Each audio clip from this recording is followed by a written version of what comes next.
A gente sabe já que essas ervas, o capim-santo, quem nunca tomou aí um chazinho, né, professora? Para aliviar algum mal-estar, alguma dor de cabeça. E o que motivou o início da pesquisa? Citral, a gente já sabia que ele tinha efeitos farmacológicos, né? Inclusive para outros tipos de dores, mas não tinha sido testada ainda para dor facial, né? Que é essa dor da região da cabeça, que pode ter origem no dente, no olho, nas articulações aqui temporomandibulares. Assista agora A Força do Agro com Joyce Mafezoli. A força do agro, o Brasil que dá certo. Estudo revela potencial do citral para tratamento de dor de cabeça. Adriana Rolim é professora da Universidade de Fortaleza. Prazer em recebê-la, professora. Olá, Joyce, muito obrigada. Eu que agradeço aqui pela oportunidade de estar mostrando nossa pesquisa aqui para vocês. Um estudo desenvolvido pela Universidade de Fortaleza descobriu que o citral extraído do capim-santo e da erva cidreira tem potencial promissor como um analgésico natural seguro e eficaz, tratando dores orofaciais, como a dor de cabeça e neuralgia do trigêmeo. A gente sabe já que essas ervas, o capim-santo, quem nunca tomou aí um chazinho, né, professora, para aliviar algum mal-estar, alguma dor de cabeça. E o que motivou o início da pesquisa? Citral, a gente já sabia que ele tinha efeitos farmacológicos, né? Inclusive para outros tipos de dores, mas não tinha sido testada ainda para dor facial, né? Que é essa dor da região da cabeça, que pode ter origem no dente, no olho, nas articulações aqui temporomandibulares. E o nosso grupo trabalha com esse tipo de dor, né, procurando novos tratamentos para esse tipo de dor. E como a gente já sabia que o citral tinha esse potencial, a gente resolveu testar e tivemos ótimos resultados. Então, ele é uma substância extraída do capim, do capim-santo, da cidreira. Isso do óleo essencial, né, que tem nas folhas. Tem várias partes da planta. Nesse caso, o citral está no óleo essencial das folhas da erva cidreira, do capim-limão. E essas dores aqui da face que você citou, professora, ele também pode ser aplicado, esse citral, para sinusite, rinite, que é muito comum, dor nessa região da face? Sim, qualquer dor, a gente testou em vários tipos de dor facial e o citral teve efeito em todos os modelos que nós testamos, né? Tanto na dor aguda, né, que é essa dor que fica por pouco tempo, como na dor da articulação, na dor gerada no olho e na dor neuropática, que é a mais difícil, a mais complicada de tratamento, né, e que tem a sua manutenção é mais duradoura. E como foi o resultado aí nesses pacientes que foram testados? Na verdade, o nosso estudo ele ainda é experimental, né, em roedores. E os nossos resultados foram excelentes, muito bons mesmo. Tanto é que nós já evoluímos, nós desenvolvemos uma nanoformulação contendo o citral, né? E repetimos os testes, e essa nanoformulação teve o efeito também mantido, né? A patente foi solicitada já junto ao INPI. E um próximo passo é essa transferência de tecnologia, né, para que ocorra o estudo clínico, né, o estudo em humanos, para posterior disponibilização para a população como mais uma opção terapêutica. E provavelmente vai ser em forma o quê? Um comprimido, sólido, líquido?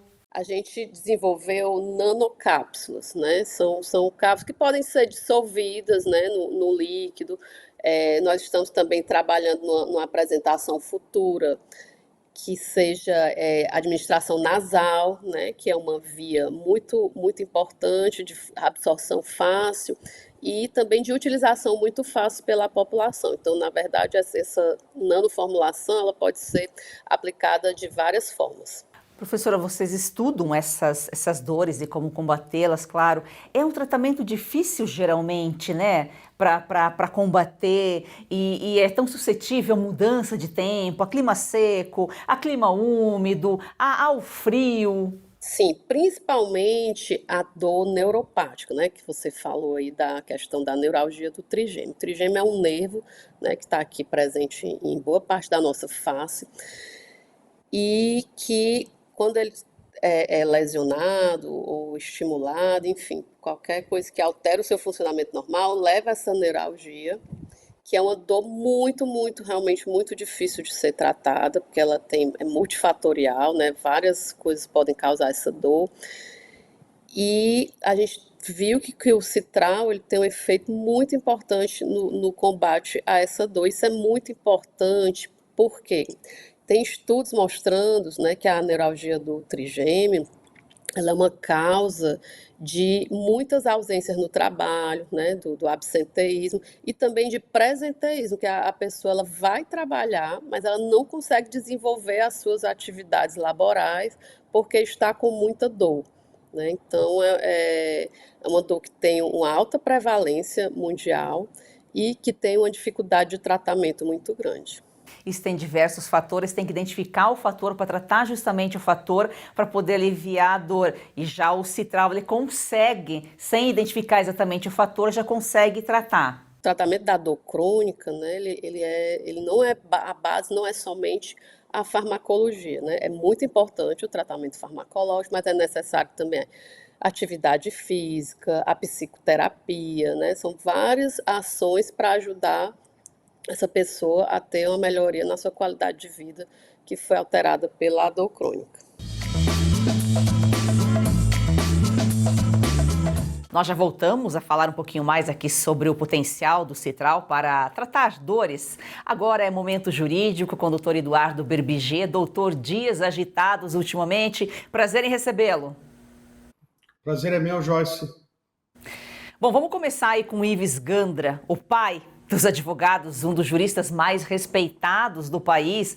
Aos 90 anos, doutor, vira alvo aí da OAB, Ordem dos Advogados do Brasil, por falar em possibilidade de intervenção militar? Pois é, Joyce. Na verdade, isso já deveria ter acabado, né? O professor Ives sofreu uma representação da Associação Brasileira de Imprensa e da Associação Brasileira de Direitos Humanos. Eu nem sei bem o nome dessa entidade, né? Até porque eu não sei bem o que faz. Sofreu uma representação pelos comentários que ele fez, isso lá em 1988. O professor Ives, como muitos sabem, foi um dos principais apoiadores e consultores da Constituição de 1988, né? Como, na minha opinião, o maior advogado brasileiro em atividade, e já naquela época, um dos maiores constitucionalistas do país, foi muito consultado na elaboração do texto da Constituição, e o professor escreveu uma série de comentários da Constituição de 88, e um deles foi pinçado agora, e o professor escreveu também aulas, na época, para a Escola Superior de Guerra, enfim, vários comentários que foram tirados de contexto, e um deles foi utilizado como se o professor tivesse feito isso atualmente, participado desta suposta tentativa de golpe. Enfim, foi todo tirado de contexto, e isso foi feito para constranger o professor Ives Gandra, foi feita uma representação absurda na OAB, que já deveria ter sido encerrada, e agora um dos conselheiros do Tribunal de Ética e Disciplina da OAB pediu vistas num processo que já deveria ter sido encerrado e obrigou o professor Ives Gandra a mais uma vez se manifestar, fazer uma ostentação oral há 15 dias atrás, do alto dos seus 90 anos, passar por esse constrangimento. O Pavinato, aqui da Revista Oeste, que sempre é brilhante, né, fez um comentário irretocável, né? Nenhum desses conselheiros serve para amarrar o sapato, digamos assim, para usar uma linguagem popular do professor Ives. E acabam prolongando esse questionamento. E a OAB não serve para isso, né? A OAB é uma entidade para apurar, óbvio, o Tribunal de Ética para apurar desvios éticos dos advogados, mas não para punir, digamos assim, para punir supostas irregularidades, supostos desvios políticos, como seria este o caso, né? E que nem aconteceu, na verdade, o professor Ives deu um parecer técnico há décadas atrás e está sendo usado como um meio de coação, um meio de pressão política, e a OAB está se sujeitando a este papel ridículo, né? Já deveria proteger, na minha opinião, o seu principal advogado. A OAB já deveria ter encerrado esse caso há muito tempo, por total ausência de fundamento, por total ausência de pressupostos, se presta um papel ridículo. E me admiro essas entidades, né? A Associação Brasileira de Imprensa, que já exerceu um papel relevante aí na democracia do Brasil, até do impeachment do presidente Collor, agora fazer esse jogo tão baixo, né? A mando aí da esquerda, só pode, e constranger uma figura tão relevante como o professor Ives, que todo mundo sabe que é um democrata. O professor Ives tem opiniões fortes, como ele sempre diz, nunca ataca pessoas, né? Sempre ataca ideias, e neste caso ele nem estava falando sobre questões atuais, ele falou sobre questões constitucionais e há anos atrás, e está sendo aí constrangido indevidamente por pessoas que realmente não têm a menor honra, a menor dignidade para discutir com uma pessoa do nível, uma pessoa do quilate do professor Ives Gandra Martins. Realmente é lamentável que a OAB não encerre esta questão e fique sujeitando o professor aí a se defender, digamos assim, do indefensável, porque na verdade não existe o menor fundamento. Isso já deveria ter sido encerrado, infelizmente. Como bem disse, né, doutor? Jogo político. E é para desviar os verdadeiros fatos, os absurdos, né, que nós estamos vivendo aí. Por exemplo, em meio ao calote de aposentados e pensionistas do INSS, o governo agora diz que vai ressarcir, né, ainda não sabe como. Tem um aumento do IOF para tentar equilibrar as contas públicas. O Senado, diante disso tudo, falta dinheiro, tenta reequilibrar as contas. O Senado aprova o reajuste dos servidores federais. 73 bilhões de reais, doutor. Aí tem dinheiro. É um jogo, nós vemos assim, o governo muito perdido, né, Joyce? Nós vemos essa questão do IOF, uma discussão difícil, né? Porque o que acontece? O Haddad sempre diz que se não aumentarmos os tributos, a máquina para. Óbvio, né? Se não pararmos de gastar, a máquina para. O governo sempre gasta mal, o governo sempre gasta demais. Eu vi o presidente Lula dizer que pegou o país quebrado. Na verdade, isso é uma grande falácia, né? O governo anterior entregou com superávit. E mesmo assim, eu escuto os presidentes falar sucessivamente, peguei um estado quebrado. Então, quer dizer, se candidata a um cargo de presidente, não sabe onde está pisando. Isso é uma ingenuidade, seria uma suposta ingenuidade. E, na verdade, é uma falácia. O país estava organizado. O presidente Lula gasta demais, sempre. Isso é um hábito dos governos de esquerda. E o ministro Fernando Haddad vem dizer que, se não aumentarmos tributo, a máquina pública para. A bola da vez foi o IOF, por quê? Nós já tivemos um aumento de arrecadação real ano passado de 10%, arrecadação federal. Isso é muito, é uma fortuna. 10% real, nós vemos que é acima da inflação. Então não tem mais para onde aumentar tributos. A população e os contribuintes não aguentam mais pagar tributos. Então vamos para o IOF. O IOF, poucas pessoas sabem o que significa, sabem o que vai acontecer com o aumento do IOF, mas na verdade encarece crédito para empresas, principalmente empresas que tomam dinheiro no exterior, que são várias, encarece uma série de coisas. Então, vamos aumentar o IOF, que o desgaste é menor. E o Haddad vem com aquela cara de bom moço, como se estivesse fazendo bem para a população, dizendo que, se não aumentarmos os tributos, a máquina para e vão parar os programas sociais. Aí aparecem os programas sociais. 73 bilhões de aumento para os funcionários do Senado, que já ganham, na média, 30 mil reais. Quer dizer, é um absurdo isso. O governo fala que vai fazer uma ginástica para cortar 30 bilhões, e na verdade não é nem isso. Se fizer muito, vai cortar 20, e vai dar um aumento de 70, e o Senado concede um aumento de 73 bilhões, isso com a conivência do Executivo. Então nós vemos o seguinte, O legislativo gasta muito. O judiciário, nós já falamos várias vezes aqui, que é o mais caro do mundo. Se não me engano, só é o Salvador que gasta mais do que o Brasil, mas é um PIB ínfimo. Então, quer dizer, o Brasil, ninguém faz a sua parte. O judiciário gasta horrores. O Senado e a Câmara Federal gastam horrores. O Executivo nem se fala. Aí vem o presidente da Câmara, Hugo Mota, dizer que se for preciso vai cortar na carne, diminuir as emendas. Óbvio, 50 bilhões em emendas vão diminuir quanto? 1, 2 bilhões? Quer dizer, é uma farra com dinheiro público. Aí óbvio que precisa aumentar impostos. Vão fazer o quê? Vão tirar dinheiro da onde, né? E sempre a população pagando o preço. E nós sempre falamos aqui, a população precisa entender que não é aquele discurso do nós contra eles.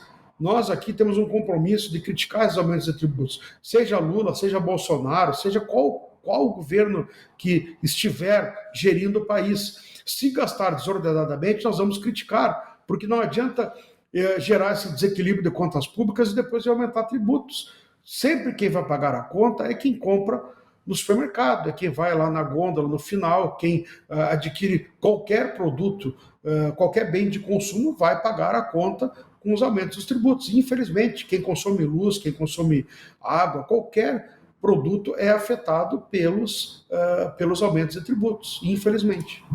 Por falar em emendas, doutor, uma jornalista da Globo News revelou na semana passada que um ministro do STF disse a ela que o Congresso não existe e que se resume aí a emendistas. É difícil comentar, né, as declarações dos ministros do Supremo, porque eu sou de uma época, eu vou fazer 30 anos de formado, eu sou de uma época que os ministros do Supremo falavam nos autos, né, do processo. O ministro Supremo era discreto, o presidente do Supremo se manifestava institucionalmente. Então eu acho um absurdo, né, o ministro Supremo virar popstar e fazer esse tipo de declaração. Então é mais uma declaração desastrosa, na minha opinião, né? Não sei nem quem falou, né? Mas assim, são novos tempos, né? Eu acho uma falta de respeito com o poder legislativo, né? Isso. Realmente temos um poder legislativo fraco, temos, na maioria dos nossos legisladores ali, pessoas desqualificadas, infelizmente, né? Isso é o reflexo de uma população que vota mal. Então, é uma reflexão para nós todos, né? Daqui a um ano e meio temos eleições, para pensarmos em quem votar, porque afinal de contas não é só o presidente que conduz os destinos da nação, né? Os deputados são a base, são muito importantes, deputados, senadores, enfim, governadores, para a condução do país, e realmente o nosso legislativo deixa muito a desejar, mas o Supremo Tribunal Federal precisa respeitar, né? Afinal, é o poder eleito pelo povo, não pode dar esse tipo de declaração, isso é uma vergonha, né? O senhor bem falou aqui, né, que o STF está legislando como se tivesse sido eleito. Ele não tem esse poder, né, porque ele não foi eleito pelo povo. Enquanto o ministro do STF acusa o Congresso de serem emendistas, um ministro do STJ repassou R$900 mil aí a um chefe de gabinete suspeito de vazar processos a criminosos que vendiam sentenças. Que ponto chegamos, hein, doutor? Esta investigação do STJ e dos tribunais ainda vai dar muito pano para a manga, né? Óbvio que nós não podemos e nem vamos acusar nenhum ministro aqui, mas assim, no mínimo, essa investigação mostra uma falha muito grande de controle no STJ, porque se os assessores conseguem vender decisões dentro dos gabinetes, isso mostra uma falha de controle. Óbvio que hoje nós vivemos uma época de assinaturas digitais, de certificados. Por exemplo, eu tenho vários funcionários do escritório e todo mundo usa o meu certificado digital para assinaturas, enfim. Óbvio que a responsabilidade sempre é minha, eu controlo, eu fiscalizo, mas hoje em dia existe esta facilidade, isso pode acontecer dentro do gabinete do STJ.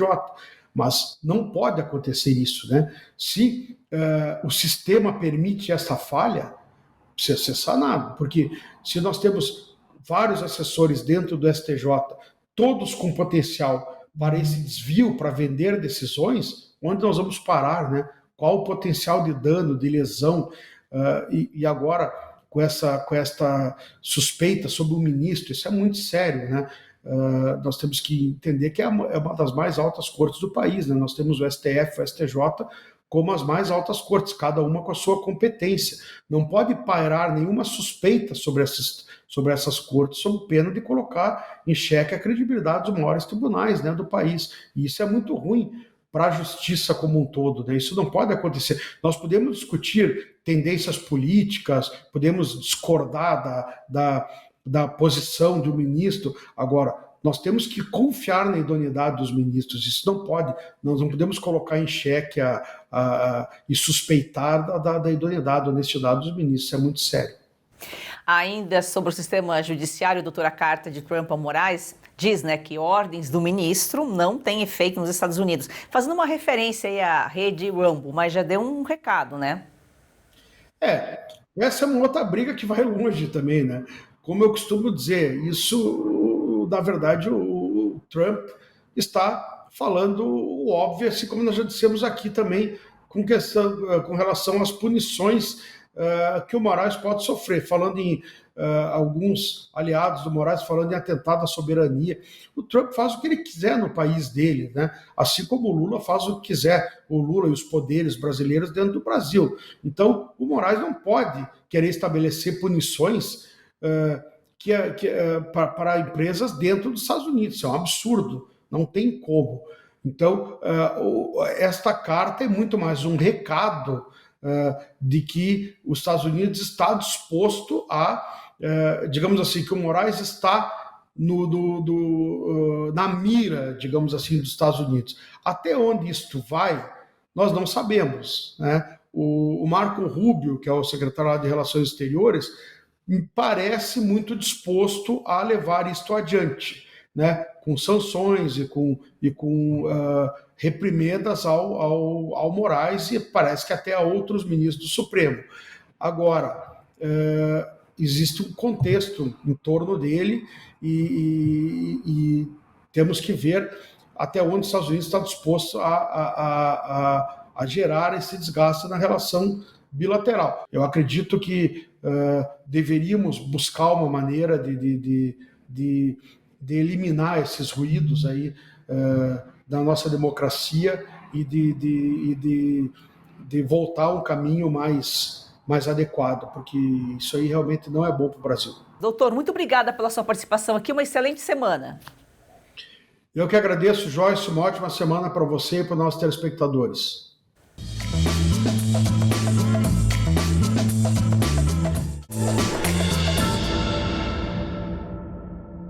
Olá, eu estou em Lisboa, na Avenida da Liberdade, para falar da Revista Oeste. A Avenida da Liberdade é uma das mais belas da Europa, a começar pelo nome. E a Revista Oeste tem tudo a ver com liberdade. Também é uma avenida para a liberdade. Não recebe dinheiro de governo, não aceita, portanto é independente. Faz análises factuais do agro, da política, da economia, da tecnologia. É uma grande fonte de informação e de conhecimento. Por isso, eu estou convidando você a agora clicar aí embaixo e assinar a Revista Oeste.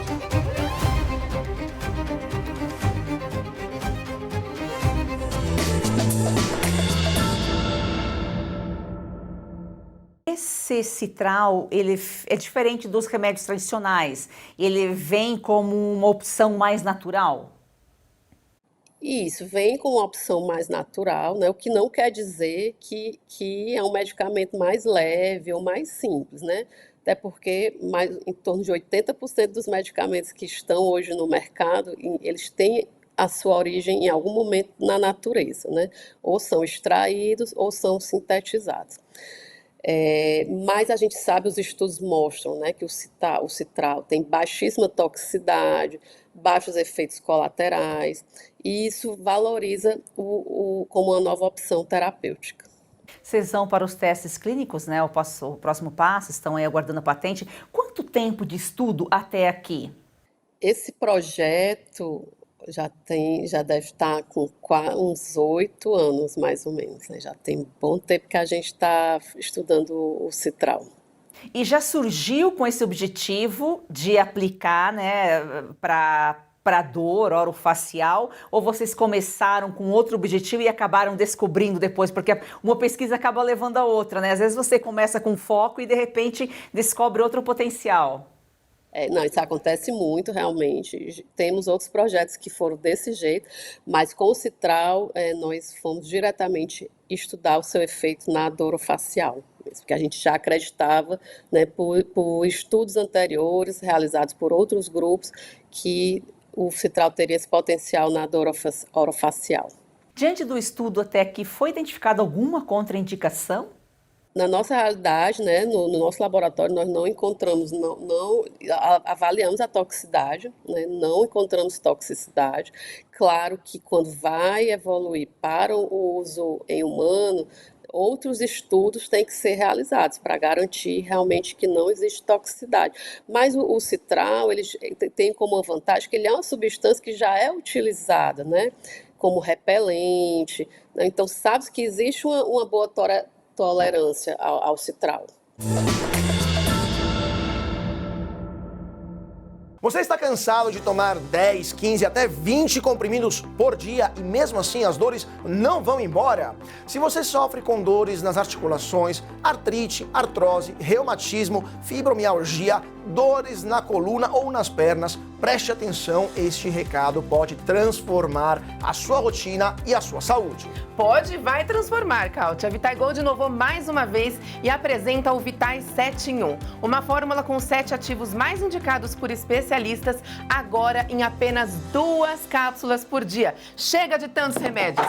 Agora praticidade para você, mais saúde e menos dor. É isso aí, olha o que você encontra no Vitai 7.1. Magnésio para fortalecer os ossos, cúrcuma para aliviar as inflamações, creatina para mais força e disposição, colágeno tipo 2 para regenerar as cartilagens, MSM reduz inchaço e rigidez, a clorela protege o fígado, a vitamina C turbina a imunidade, ou seja, tudo 100% natural e com comprovação científica. E quem usa aprova. Vamos ouvir agora o recado especial da querida Lucinha Lins, que faz uso diário do Vitai 7 em 1. Cansada de tomar vários comprimidos por dia, não é mesmo? Eu também. Por isso a Vitai Gold tem agora o Vitai 7.1. São os 7 principais ativos para cuidar da sua saúde e ajudar você que sofre com dores nas articulações, artrite, artrose, reumatismo, fibromialgia. A Vitai Gold desenvolveu um creme de massagem e vai mandar aí para você de presente. Lucinha falou tudo. O Vitai 7 em 1 mudou a vida dela e agora pode mudar a sua. Ligue agora para o 0800 291 2200 e aproveita a oferta exclusiva. 70% de desconto para os 100 primeiros. Tem que ligar agora, porque além dos 70%, você vai levar de presente o nosso relógio inteligente e ainda o nosso gel Santa Maria, creme para dores localizadas. Professora, bom, os testes clínicos, eles vêm depois da patente? É o próximo passo? Não, na verdade, ele pode ocorrer antes, mas os testes clínicos são testes muito caros, né? Então, hoje o que a gente tem trabalhado é apresentando esses resultados a empresas, né, a investidores, para que ocorra esse investimento no estudo clínico. O ideal é que quando a patente esteja aprovado, o estudo já tenha sido realizado para poder já entrar no mercado. Provavelmente essa empresa que vai colocar no mercado, que vai ajudar aí a financiar esses estudos, né? Você já tem empresas interessadas? Você acabou de dizer que vocês estão fazendo a apresentação para algumas empresas aí. Como que está essa negociação? Já está avançada? Temos empresas tanto nacionais como do exterior interessadas, né? E a gente acredita que no futuro muito próximo ocorra essa transferência de tecnologia e a gente possa ter aí um medicamento à base de Citral no mercado em breve. Bom, e com certeza esse estudo representa aí, não é nem o futuro, né, da farmacologia, está muito próximo aí, daqui a pouco, resolvendo essas questões burocráticas, o investimento, a gente pode contar com um novo produto no mercado que talvez seja mais eficiente para combater essas dores.